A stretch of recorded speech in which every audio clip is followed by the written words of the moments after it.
and then with about an hour to go, acquired Tyler Ennis for a fifth-round draft pick, and obviously a guy that's a player that's been around the National Hockey League and having a good season, 14 goals.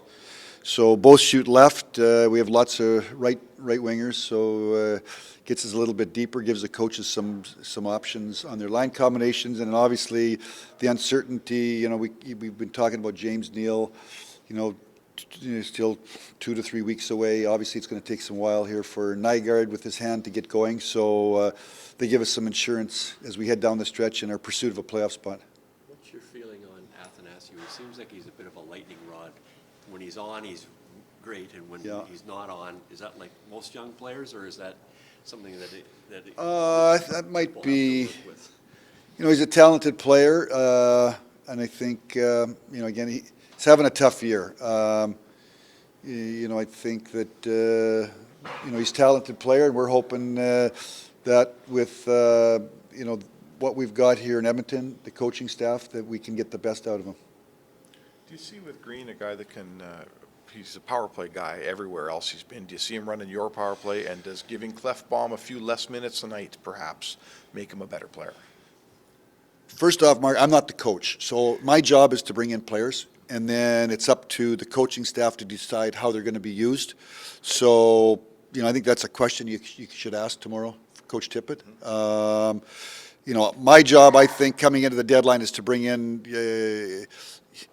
are you a buyer, are you a seller, or do you feel you should stand pat? And as we went into this, we felt that we'd like to do something to put a little, I'm going to use the word buzz into our team. Obviously, they've played hard all year. They've battled and scratched and clawed. We've got ourselves in a position where we're fighting for a playoff spot. We're banged up a little bit, and I wanted to provide some depth. Certainly, we used a fifth-round pick to acquire Ennis. It's a fourth-round pick that goes to a third if we're in the final four for Green. Obviously, we give up 2 second-round draft picks for Athanasiou. So paid a big price, relatively big price for Athanasiou. But again, it's not a rental. He's a restricted free agent. And in terms of how they're going to be used, who they're playing with, what are the line combinations, who's running the power play, that's up for the coaching staff to decide going forward. Did you feel you needed to give your coaching staff a faster set of forwards? Did you need to increase your speed up there?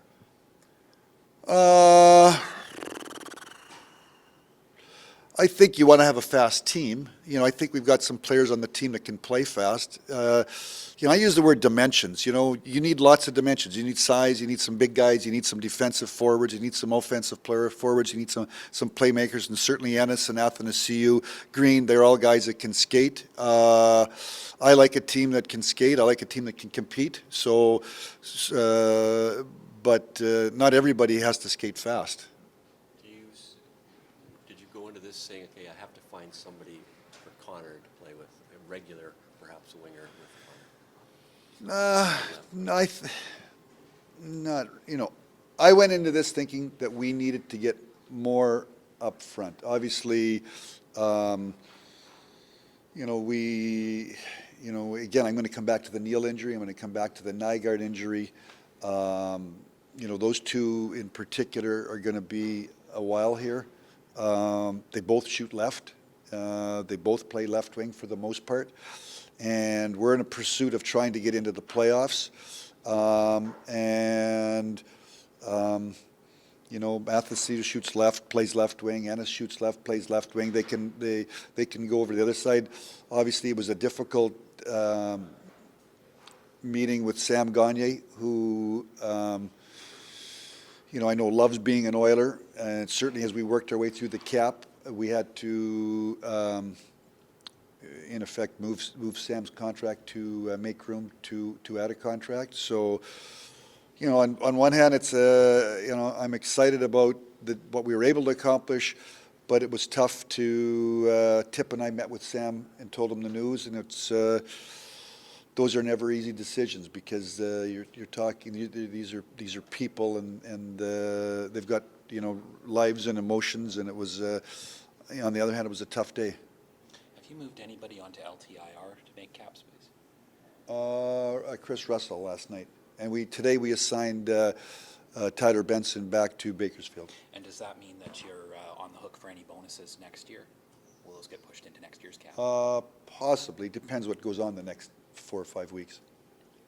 The Russell situation you said was murky. Is that one of those ones? Chris Russell? Yes, Chris. Yeah, I mean, I don't know, you know, I don't know, I'm not sure where he's at. Athanasiou, on his good nights, what do we get? What are the fans in Edmonton expecting from him? Well, obviously he's got great speed. He's got, obviously got high-end skill. And he's a talented player. And he's, I think he's 25 years of age. So we're hoping that, he's not 21 and 22, he's 25 years of age, and we're hoping that his best years are ahead of him. And then you can get him, he plays well, and you can get him signed to a longer-term contract, obviously, because he's. Well, I don't think that far out. I mean, Okay. what I'm thinking of is I traded 2 second-round draft picks. We got a talented young player. We own his rights for 2 more years after this year.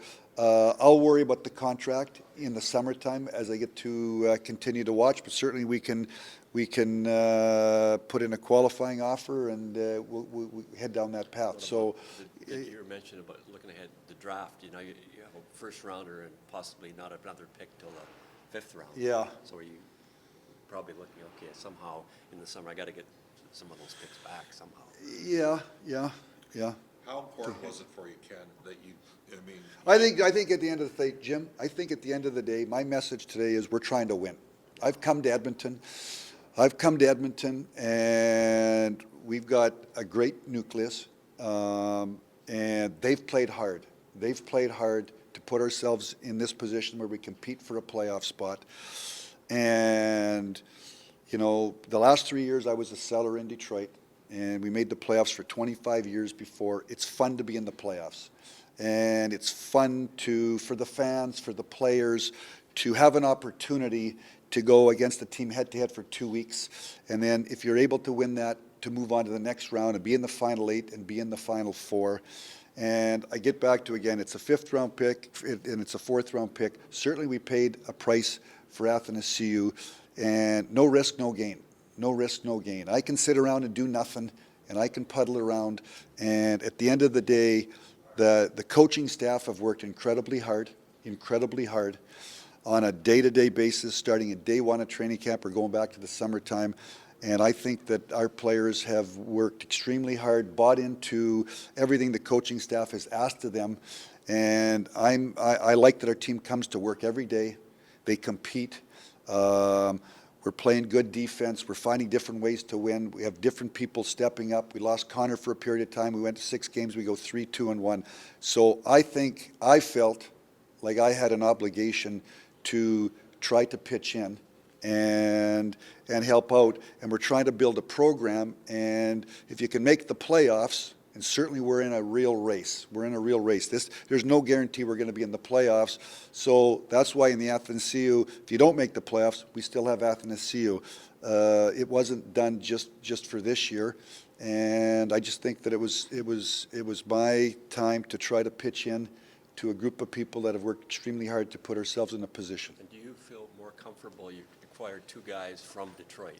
Did you go into the draft saying, okay, I don't know these players as well as guys I've dealt with before? Did that have any bearing on how you looked at them compared to other players? Well, I mean, obviously I know that first off, I would say to you, I had a group of pro scouts. And then over the course of the last 2 weeks, leading up to whatever decisions we did make or didn't make over the last 24 hours, then I would talk to video Kupel, and I would talk to Tippett, and I would talk to Jim Playfair, and we would look at all these players, and they looked at video. And in talking to my coaches and talking to my pro scouts, we eventually worked our way to a decision. So certainly, it's not me just stepping up and telling all these guys I'm going to start to pick Detroit players. The people that are on the staff have had significant input into the decision-making process. And not giving up a first rounder, that was always a no-go Yes. for a rental, for anything? I don't, I mean, I don't know about that. Nothing was really, to trade the first round pick, there was never any conversations and no player was ever offered to me. Nobody ever asked about that. Obviously, a very busy deadline for you. Did you come close to getting a center? Or did you try for that? Was that on your target list? Did not know.